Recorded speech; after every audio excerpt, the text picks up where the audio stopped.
Steve, Happy New Year. Happy New Year. Happy New Year. Um, are you, I forget, is the Samsel household a pork and sauerkraut kind of family? It is. It was. Although we had homemade sauerkraut this time, and I didn't make it. Someone else made it. It was a little strong, so wasn't but still did. How about you? We also did, well, I also did pork and sauerkraut. She Anna didn't even take a decided bite or taste. She didn't play along. I gave her like a little bit. Susan plays along. She's not. Yeah, she's not. It's not her favorite meal by any means, but she'll play along. I love it. Like I had it for leftovers for lunch today. Just literally just made some mashed potatoes through the, Yep. Throw them on yep, top of it. yep, yep. It's great. Yep. Quality stuff. Anyways, anyways, well, it's a new year. We got a podcast to talk about. Wait, no, we don't have a podcast to talk about. Have a podcast in which we will talk about other things. It is called Stuff Summer Says Steve. with Steve. Yeah, we've got a bunch of stuff to talk about. It's a little bit of stuff to catch up on. I think we're gonna put some bows on some stuff. I think for the season, maybe for the year. I know it's technically now 2024. And then I've got this week's old guy, young guy. So I hope you're prepared. It's a simple one. It's an easy one. You always say Uh, that. I promise. I promise. All right. Let's begin with the first topic of today's show, which is Penn State's 38-25 loss in the Chick-fil-A Peach Bowl in Atlanta, Georgia. I was there. Steve was on couch watching. Let's do this how we normally do this. Steve, how was the TV viewing experience of the Chick-fil-A Peach Bowl? I think good. I missed the whole. There was something about the scoreboard early. Apparently, there was a screen capture, or that they had a 3-0 score for Penn State ahead before the game even started, or in the first couple minutes, and I somehow missed that because we were doing some stuff around the house. Um, Good broadcast. I like Louis Riddick a lot. I think he's a good listen usually, and honest and fun. Um, I think they did a good job with everything, and then they got the best. They got the best. Yeah, the best off the field piece of video live of the whole season, right? With the player's mother. So somebody was on the ball in the director's chair. So yeah, I think good broadcast. Okay. I haven't gone back and watched the game yet. I will probably go back tomorrow and watch the game, but it seems like rave reviews. Um, yeah, the mom thing. The mom thing was funny. Like the mom thing is, and I'm glad. I think there was, I don't know, I don't think it was Someone from the Audrey's. Athletic. Yeah, somebody's, I don't think it was Audrey, but somebody else from the Athletic. The mom was good about it. Like she was very The like mom was doing some revisionist history about it, is what a she little was bit, doing, but yeah. still, But she was yeah. at least good about it. Yeah. So I don't know. Okay. I think pitching the story, he had to walk up to her and say, I mean, she was good about it, but the backstory is, hey, this is what you said on TV. Do you want to talk about it and get ahead of it a little bit? Because, Well, I think she did a good job of that. So, oh, I did too. just always remember when you're in a football game, you don't know when the camera might be on you. True that. I have plenty of screenshots of friends in uncomfortable and awkward positions. Um, See, that was the best part about being in the last row of the stadium. Camera never looked up there for me. Yeah, well, you did stick out like a sore thumb though with that orange hat. That's true. All right, let's talk about the game aspect of it all. I guess I more so want to talk about maybe I don't know if it's overreaction, but it is over conflation of Penn State's Peach Bowl loss to maybe not necessarily this season, but maybe the future. And I think I wrote about this a little bit on the blog. That was my biggest irk with the situation was if You were you're irked? I was upset that Penn State lost, but I was upset by the vocal minority's reaction to the situation of Penn State, like James Franklin coached a bad game, or Penn State was in its best position to win that game. I guess not wasn't was because they weren't. Like I think that's the reality of the situation when you look at the fact that they didn't have their two starting corners, they didn't have their defensive coordinator mastermind, and there was clearly a drop off in the scheming. At least I thought. The attention to detail maybe wasn't there the same way it was under Manny Diaz. Um, so there was that. And then I think the offensive side of the game plan that one was a little more normal. That's something you're fine to get frustrated about because I think in a lot of ways, why are you laughing? Well, it's the usual offense. There's something to get frustrated about, you know. Well, it's I think some of the ways is it's there's nothing that Penn State could have done to fix their wide receiver room. Like outside of like they're not going to install a new offense. The wide receivers aren't going to magically take a magic bean and all of a sudden become these elite wide receivers. Like that wasn't going to happen.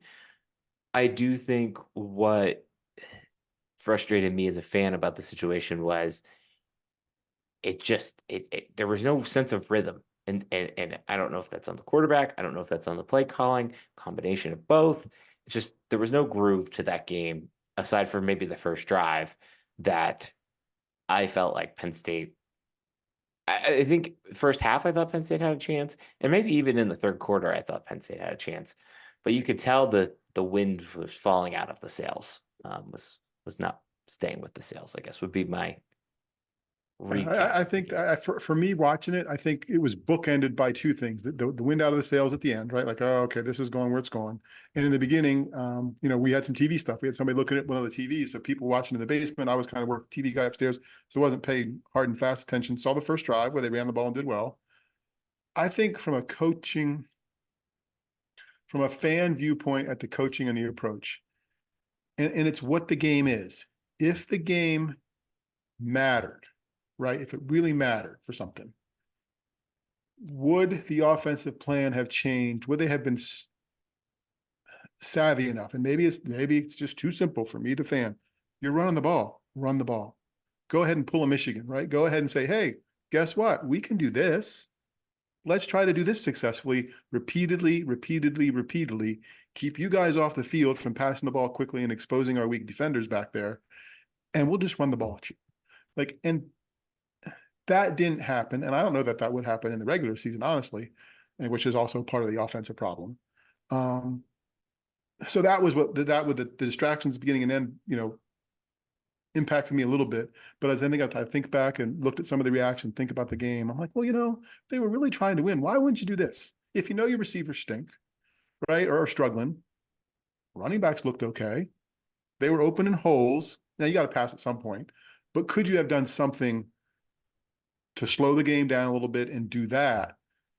But it didn't seem like this was a game that mattered enough for them to want to do that either.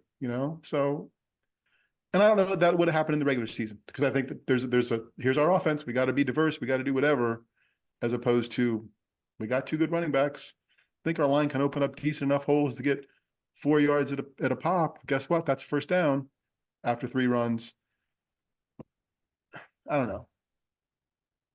I think, and we'll get into this here in a little bit, but I think part of the offensive struggles were this season, and I think you're right because I had the exact same thought. Like, why are they getting away from the run? Some people said that Ole Miss made some adjustments that kind of squashed any chance of that happening. But I think the main gripe with the offense this year for me was in some ways it was overcomplicated and you could kind of see that and it wasn't necessarily just the play design, it was the play calling. Like there the best quarter of football the team played all season long was that third quarter against Iowa when it kept it simple. Like it just pounded the rock. And I don't know if Penn State wins the game if they do that, but yeah, I understand what you're saying there of I think that is one of the common threads to this season. Um, Are you irked? I'll go back to that word. And that might be the right word. But has the quarterback, the possibility of a quarterback competition or two quarterbacks gotten any higher in your world? Or are you bothered by that discussion? Is number 15 still your guy? Like where are you at with that at this point as we're trying to put a bow on stuff? But that one's going to not have a bow, I'm pretty sure. yeah, that one's never gonna have a bow. Here is my frustration with that. The whole situation is this is now Sean Clifford became the quarterback in what 2018. We are now in 2024, and we're going to have the same problem going from 2018 to 2024. So 6 years, or yeah, 6 years essentially, of impatience by Penn State fans on the quarterback position to magically go to the second quarterback on the depth chart to save the day. And I think that's like, I think what gets lost in all of that is, and maybe I'm being force fed and buying the PR on this, but the quarterback situation is the way it is because the coaches collect data, look at the stats, see those guys practice far more than any fan sees any of those players play. And that's who the better quarterback is in practice. And so, yes, Drew Aller is still my quarterback. Um, we're not at defending him the same way I will vehemently defend Sean Clifford forever. Um, I think the idea of Penn State should switch to Bo is based off of the assumption that, or it's not based off the assumption, it's based off of the reality that the reason why Bo works so well is defense is planned for Drew and Bo is something different. I do wish they would use Bo more often or would have used Bo more often this season. But no, I just the whole quarterback thing is wild to me. And then you layer, I think there's two other things you layer on. The wide receiver room is not what Sean Clifford had. Sean Clifford had Parker Washington. He went early in the draft. I don't know if any of these wide receivers are going to get drafted. Um, he's working When's the UFL draft? the in the NFL draft, Steve. In the NFL Oh, draft. okay, just checking. I'm like saying they could get picked by somebody there. And I also think like I don't think Mike Yurcich unlocked Drew the way he could be potentially unlocked. And it's frustrating because as a fan, you look at one stat that matters. That's wins, losses, and that's all determined by the amount of points that you put up on the scoreboard. And for all but 2 games this season, Penn State put up a lot of points against teams. And so like we're now getting into like the 2024 discussion or the recap of 2023, but it was just a complicated year.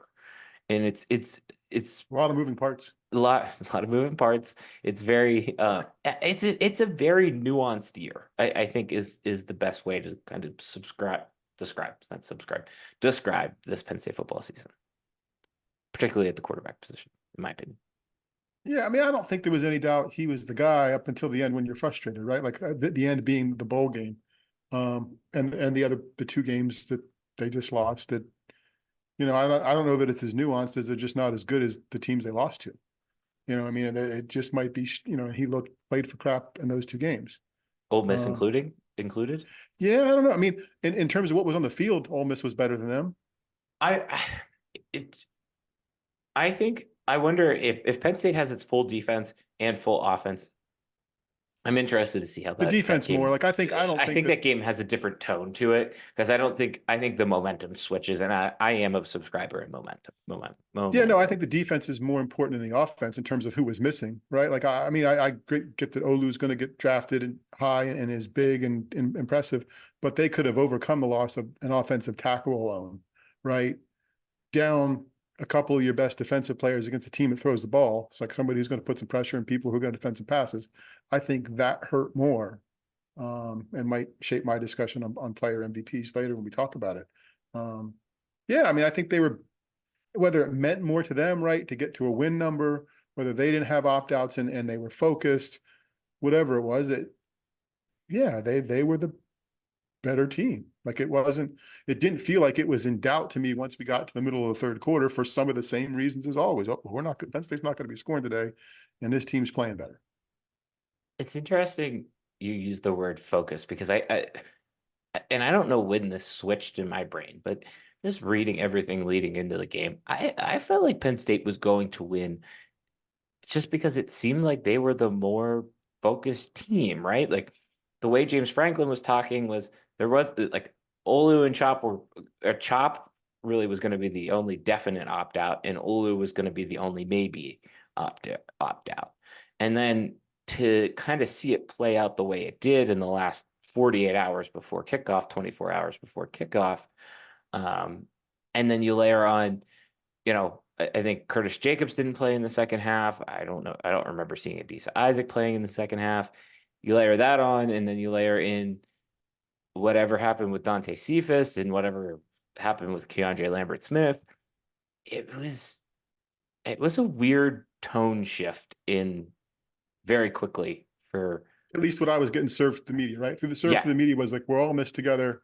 Yep, there's a reason they're here. There is whatever else. And I get Olu's announcement didn't say he was playing, said he'd be down in Atlanta, which I'm fine with that being your announcement. But I guess the part that was irking me during the game, and I shared it with the people we were watching with a couple times. Look, if you're not playing, get the heck off the sidelines or get out of your uniform.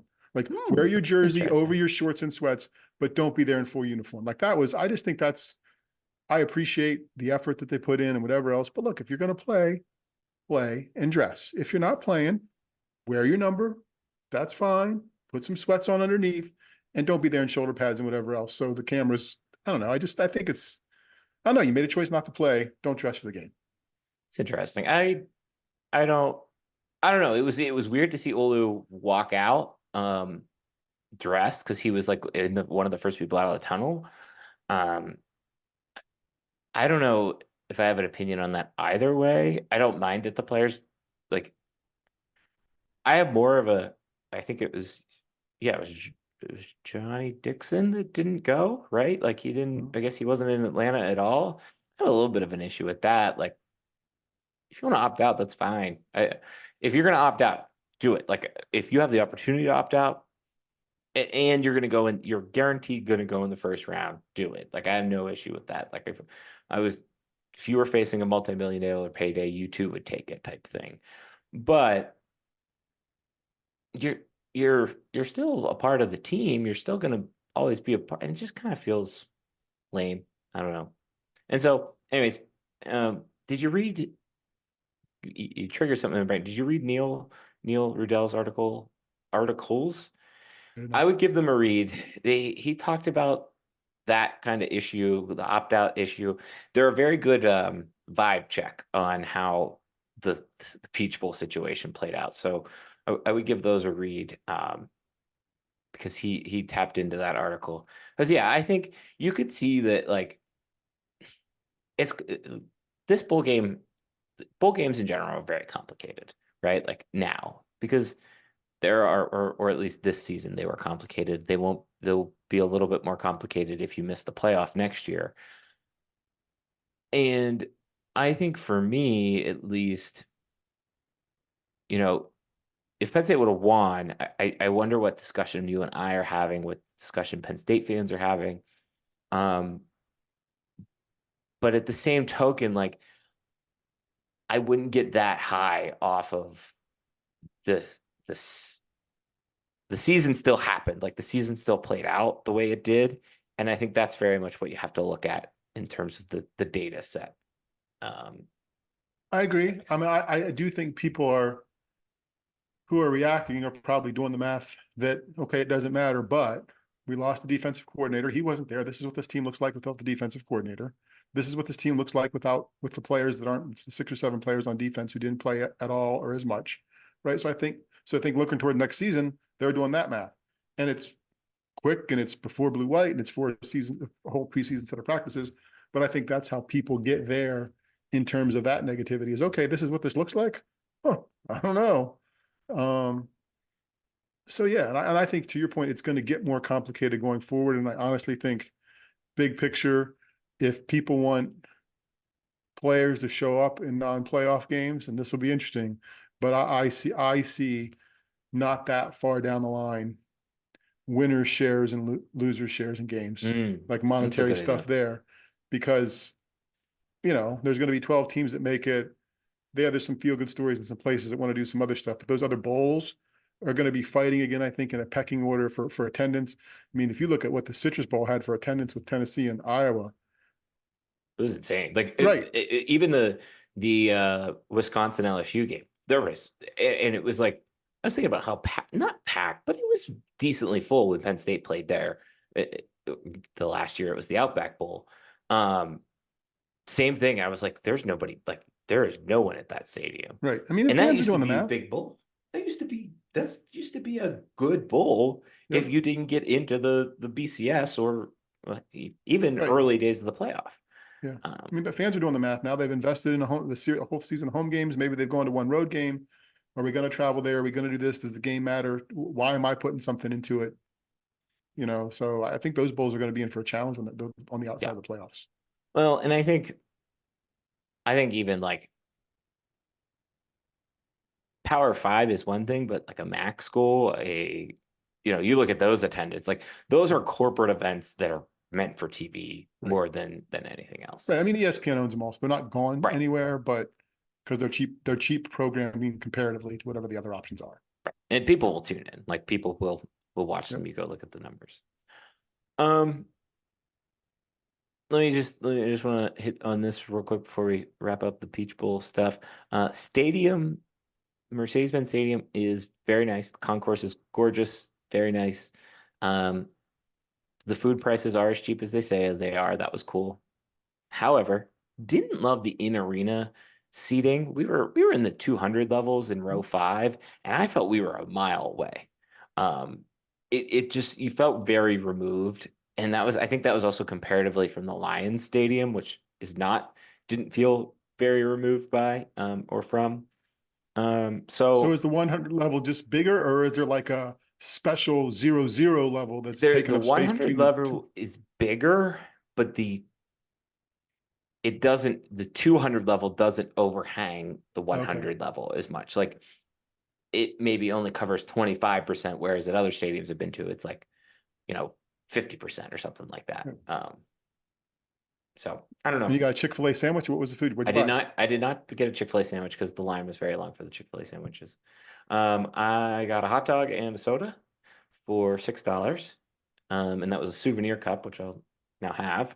And then what else did I get? Oh, I got chicken tenders and fries. Those were, I think, $10, maybe $15.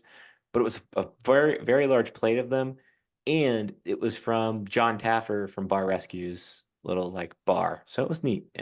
So they had a lot of options too. Like there was barbecue, there was ice cream stuff. Like there was a Moe's, there was a lot of different options that not just like How was one the chicken sitting. tenders compared to something you might get in, say, Beaver Stadium? The chicken tenders were fine. The French fries were significantly better. They were like real. They didn't seem like they were frozen French fries. Okay. Like they felt they were nice breaded, nice good seasoned Okay. for well seasoned fry. Um, yeah. So, anyways, all right. That's it for the Peach Bowl. Let's recap the season. We got into it a little bit there. Steve, if you had to pick a word to describe this Penn State football season, I know this wasn't on the homework part, but what word would you pick? Deja vu. Ooh, please elaborate. Here we go again, right? It's the same old, same old. I mean, Okay. and not to be, again, same old sounds negative, right? And I can make the argument 120 other schools would kill to the 10 wins and whatever else. But there weren't any, we'll talk, I guess, best game and worst game and surprises. There were no, oh my gosh, what a great moment that's going to make this memorable, positive moments, I don't think. I mean, not there were bad moments, but there wasn't like, oh my God, that was the moment of the season. There were what you expected. Check the box. Ohio State, loss. Michigan, loss. So yeah, here we go again. We're excited in August. We're going to tailgate. We're going to grumble about some noon games. Going to be happy for some 3:30 games and night games at 8 o'clock, 7:30 are going to be exciting. And when it's all said and done, you're third in the Big Ten East and, going to bowl game. Now, of course, all that changes next year because Michigan isn't on the schedule, right? And there's no East. So it'll be different next year. All right. I think What was that's your fair. word? I would go with mundane. I Okay. think I think in a lot of ways this season, I think you hit on it there. I don't know what the lasting memory or image of this season is going to be. Like it was a very forgetful season in a lot of ways. Honestly, the most lasting image is going to be that kid's mom. You think? That's It's going to be one you of know them, what? right? That's gonna live. That is gonna live for It's going to quite a have long life, no time. matter how much she Yeah, explains it away. It's gonna live for, yeah, because they caught it so well, and she clearly enunciated, and people are going to be able to see what she said, that's a good point. and you're going to go back to say 10-3, and people be like, "Yep, what is this?" That's a good point. I was gonna let's we've got some superlatives. So I don't that's the thing. I don't have a I have a I don't have a like a favorite moment of this season in terms of the gameplay. Obviously, Yeah, hanging out with friends, family, all that stuff was great. Um, but yeah, I don't know what the lasting image from the season is. Last season, it's Sean Clifford's ovation at the Rose Bowl. We'll always remember that. You'll always even for those who have hated Sean Clifford, you'll always kind of remember that. This yeah. I mean, season, mm, it's there was some of it after the Peach Bowl, as there was after whatever the other road game was, when they won and the fan bitched at Franklin. Was it they won and Maryland, a fan Maryland. Maryland? So the same thing happened at the Peach Bowl Yeah, after Maryland, right? Somebody said something. I mean, so that happened twice in the season, right? I yeah. mean, that's almost, and that maybe is lasting a thing. And I think, and I know this is the third negative thing in a row. I got the mom, I got the. I think the other thing is that's lasting and is deja vu for some would be James Franklin's, for some, response to poor performances, right? And I contrast it with Nick Saban from Alabama, who in the heat of the moment, I mean, post game, 5 or 7 minutes after the game, was like, didn't do some things, totally my fault. We should have prepared him better. We learned stuff. It was a great season from where we were. My fault for not doing better. There was no my fault, even if you don't believe it.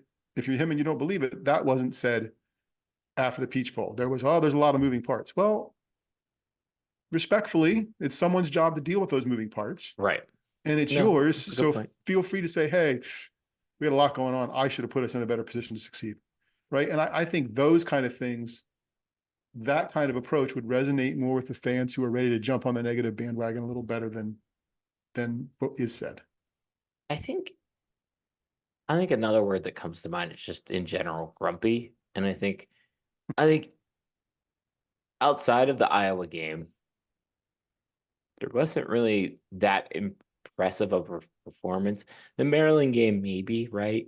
And this is a season that included 3 shutouts that you were like, yeah, okay, feel good. And I think it just kind of, I think both with the fans going after James Franklin, like literally going after James Franklin, the way people were talking on social media this week, the way, even in the way James Franklin talked this year, and even by some of his actions with firing Mike Yursich, it was a grumpy year. I think would be another word that kind of comes to mind when I describe and sit down and think about this season. Um, so I just wanted to ask you that because I was interested to hear your word, and glad we're relatively in the same ballpark. No, Grumpy's good. And I have no sense. I didn't listen to Paul Feinbaum today, so I don't know what Alabama fans are feeling today, right? Like, how miserable they are or aren't by their outcome, although they were probably blessed to be in the position they were, or how miserable Ohio State fans are, right? In terms of their bowl effort, right? Like, I mean, as a Well, Penn State fan, you got to be happy for that. Like right now, I'll give you that optimism for 20. And I know we're not there yet, but man, Ohio State doesn't have a quarterback and Michigan isn't on the schedule at this point for Penn State in 2024. You got to be thinking that's good. well, with and I think about this like in this that's what makes college football so complicated right now is the lens that you look through everything, right? Like Ohio State is in a better boat, in my opinion, than Penn State right now. And Alabama is in a better boat than Ohio State is in right now. But those are 3 fan bases right there in a row that they're probably all not happy Right. with the way this season shook out. Because what's another SEC title to Alabama fans? You know? Right. And for Ohio State, they're very much second fiddle to Michigan right now. And then you've got Penn State, who is very much second fiddle to both of those schools. So yeah, it's a complicated cloudy year, I think is the best way to So it's kind of grumpy. yeah, to put it. I Grumpy. thought that was That's a good good. word. All right. So a couple of homework assignment questions for you this week. What was the best game of the season? And I'll let you decide that, however you want to I think decide there that. were only two choices, and they were both low hanging. I mean, they were just okay choices. And you mentioned them both, Iowa and Maryland. I probably put Iowa because it was a shutout and it was home and it was whiteout and it was exciting, but it was Iowa, right? Like, so that's kind of hard to make. I mean, it was the best game of the bunch for me. And you didn't know Iowa was going to be good at the time either. So it got a little bit of value because they made the conference championship game. Well, that was kind of they de facto made the Well, I know. conference I championship, I agree. but that being said, I went back and like looked through the whole reason. One of the reasons why I wanted to do the blog was I wanted a way to catalog kind of the way a season goes for Penn State, and you go back and read what I had put out on the blog that from that week. And Penn State sent a message that week. Like there was steam in the sails. There was steam in the engine towards potentially really beating Ohio State. And I think that was why there was a confidence that Penn State could beat Ohio State. So yes, Iowa would also be my answer in terms of best game, um, just because of that. But even there's not really one play or one moment that you're going to remember from that game. Like Mm-mm. it just kind of happened. It was like like to be completely honest, barely remember that was the whiteout. Right. It was a like there just weren't any, like I said, there wasn't one of those games like, oh, you left the stadium. Yeah, we got that win over that team we shouldn't have beat. Or yeah, everything looks so good in that win. I was as close as it got. Yeah. Yeah. Okay.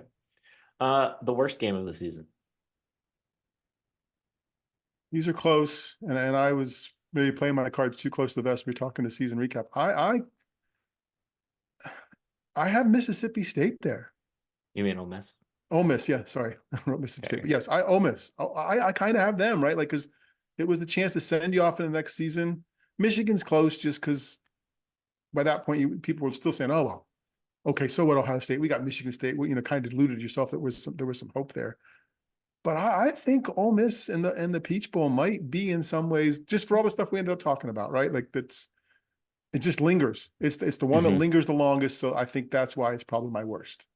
That was, I think that's where a lot of frustration this week sits. Is there's nothing Penn State can do to course Right. correct that. Like this is it. Like you got to wait till 2024 now. You got to wait till August. Um, I think for me, it's Michigan, just because the way that that game played out felt like Penn State actually had a better chance to beat Michigan than they did Ohio State. And the way that that had played out the year before, it was not even close between Michigan and Penn State in terms of the way that game played out. So to see it play out that way and now see where Michigan's at, like it's obviously some of that's a little bit of jealousy, but like I just think Penn State, I don't know. I think that And was it the didn't feel chance. close the way they did it, right? Like, I mean, Michigan just decided to impose their will on Penn State, Right. which was just tough to deal with And as a fan and a player, I'm sure. I think for a lot of ways, Penn State in that game in particular, and this kind of goes back to the complexity of their offense this year, or really the complexity of the game plans this year, was Penn State overthought everything. Like it just felt like it was an overthoughtful game, and they tried to beat Michigan the way that Michigan probably wanted them to play.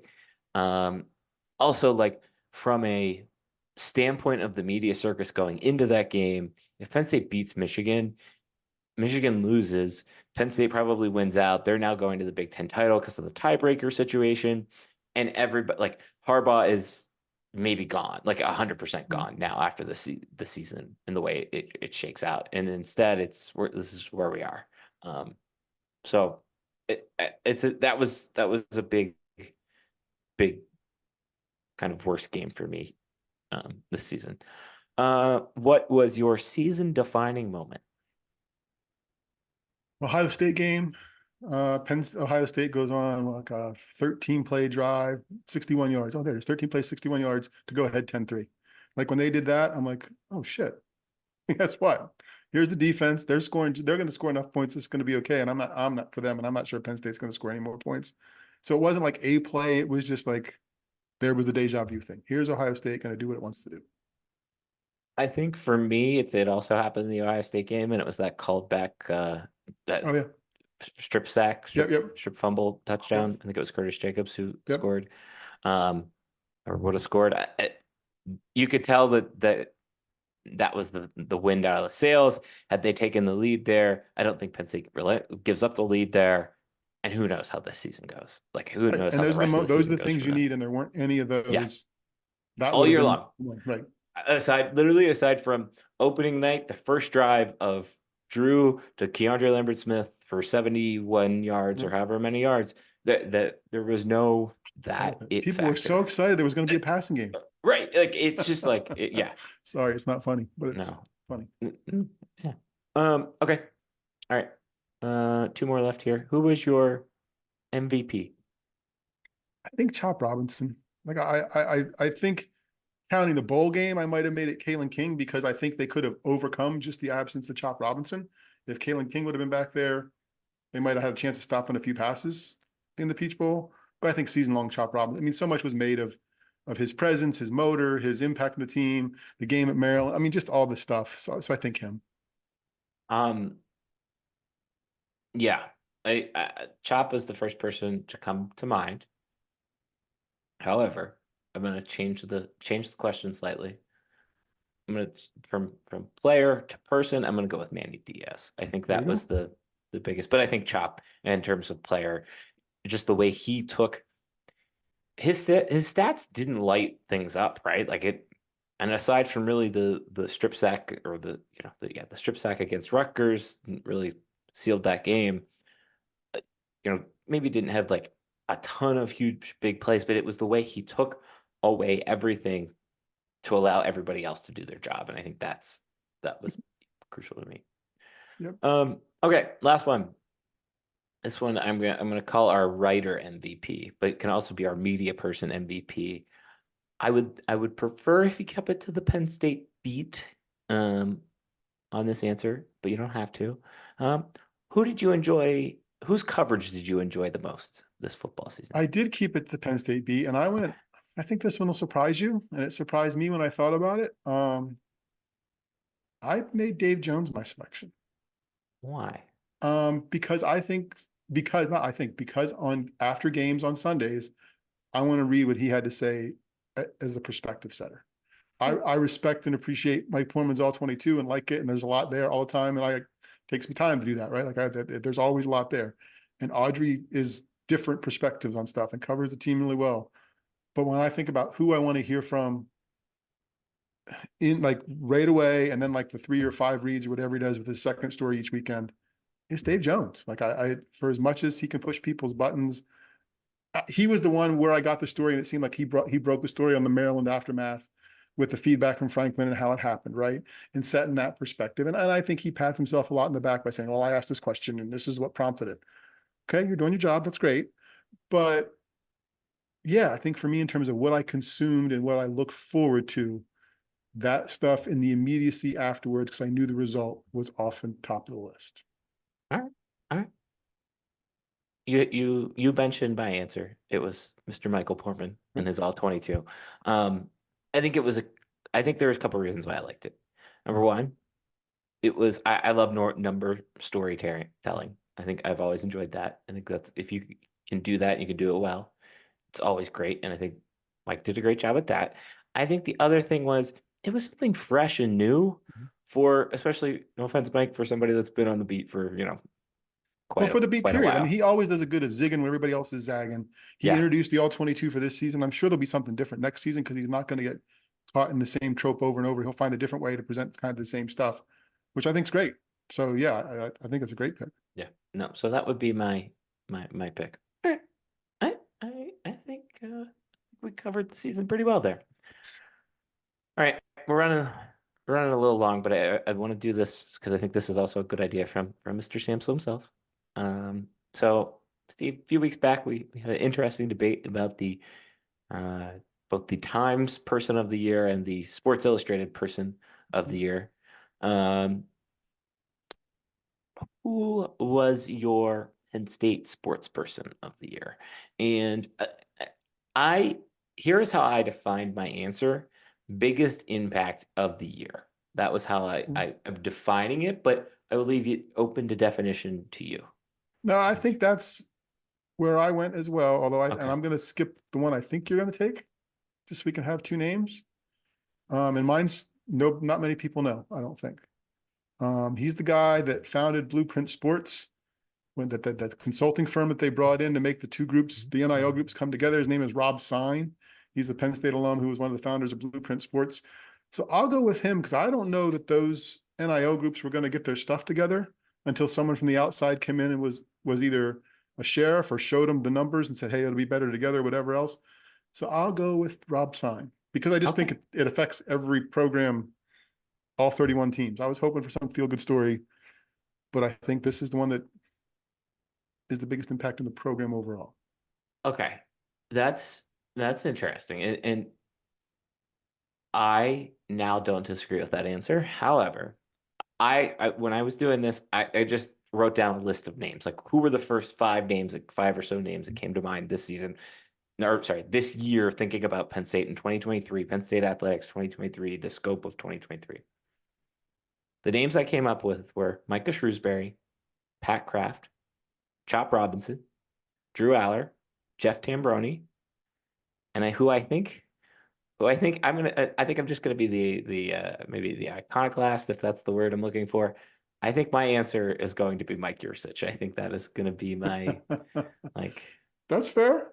because I think he had it who had the biggest impact, right? Like that was the biggest story. James Franklin had never fired a Penn State had never canned anybody in the coordinator. middle of the season before. Yep. Yeah, it never happened around here. And to see that happen, and now it set off all these other dominoes. And how is that going to play out now going into the future? Yep. So that would Yeah, I mean, be Pat Kraft was probably my 1A, just because he's the made that enabled all this stuff and pushed all this stuff to happen. But I think Yursich is, it's ironic, but I think it's correct. yeah. I think and I think the Micah Shrewsbury thing there, at least before football season, probably would have been just because he did lead the team to a title and then Yep. left. But yeah, I just really think it was Mike Yursich just because that will be how like it's weird, but I think that for me at least will be a big way in how I remember how this football season went. I mean, think about the way that John Donovan, right, like impacted and shaped um that firing shaped kind of Penn State's future with then Joe Moorhead coming in. Can Andy Kotelnicki do the same thing? I don't know, but that's why I picked For Mike the head Yursich. coach's sake, he kind of almost has to do something better, right? Because at some point, Right, it's not the offensive coordinators, right. No, yeah. right? So I didn't realize, and I didn't think about this. I guess within within the scope now because of Penn State firing Mike Yursich. This was in Mike Portman's all 22. Penn State's now finishing up the buyout on Kirk Chiraka, has a buyout on Mike Yursich, and has to cover Andy Kotelnicki's buyout from Kansas. Like, there's a lot of money being invested into assistant coaches, which it one of those things again, like just feels completely different to 25 years ago, you oh know? sure, oh yeah, Like it's night and day. It's night and day. yep. All right. Let's wrap up the show. Anything else you want to add there? Any sports person in here? No, I think Any those are the right ones. I think okay. I wouldn't Shrewsbury wouldn't have been on my list, but I mean, just because I wasn't thinking basketball, right? But he gets the basketball team there, leaves, sets up the discussion, actually pushes the discussion for men's basketball NIL stuff over the edge because people are like, we're losing this guy, we got to figure it out. So big impact there. And two departures, he and Yursich, I think were kind of thoughtful ways to go about that. So good job. All right. This week's okay young guy. It's New Year's, so here's what I want to know. And maybe I last asked you this last year, but does Steve Samsel make a New Year's resolution? No, I didn't. I'm trying to be maybe to be nicer, right? Like, we joke about, the the grumpy. It's funny that grumpy was your word for the season, Yeah. right? Because like, we talk about what the grandchildren are going to call me, and mine is Grampy, right? Because if you take the O and make it a U, it fits, right? So I need to work on that a little bit, I guess, more for non-family and non-close friend audiences so they don't get the brunt of that. So maybe it's that. What You're about not you? you're not grumpy. No, I'm not setting one. I haven't set one ever, I don't think. There you So go. See, I was just that's curious. that. You must be living a clean, good life as it is. That's Mm, wonderful. I'm trying. You know, I love Grampy for. You didn't hear that story before? No, you didn't tell me Oh, that yet. oh yeah, Huh? that's the story. There's a That's great. sweatshirt that because she got one for all the grandparents. So mine is Grumpy or Grampy. But Grampy. again, we all know you can change the A to a U. So That line on that A just comes off real easy. exactly. Um, okay. Anyways, what a what a uh what a podcast. All right. Let's see. Let's wrap up the show here. Probably will expand on that season wrap up discussion probably tomorrow night, maybe Thursday. I'll hit publish on that. I know Steve has some stuff kicking in the brain. I obviously, now that football season's over, be a little bit less blog heavy. Just we'll write when we've got stuff. We're not paid to do this, so when we've got something, it's there.